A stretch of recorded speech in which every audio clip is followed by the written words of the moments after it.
Hi there, welcome to the course. First thing, we just need to get a few things ready before we start the course. First is downloading the exercise files. So there'll be a link on this page here to click and download the files that we'll use in this course.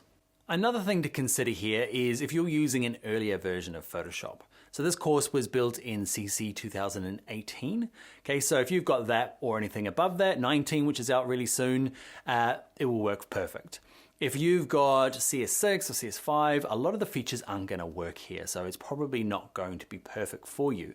If you still want to do it, maybe about 60% of the course will totally work fine, but there's going to be chunks where it just relies on features that don't exist yet.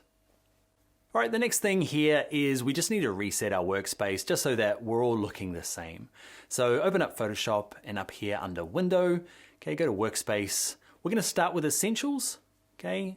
And maybe go back into Window, Workspace, and just click Reset Essentials. Then just know that yours looks like mine. Up to you, you might have your own workspace, but let's start off on the right foot.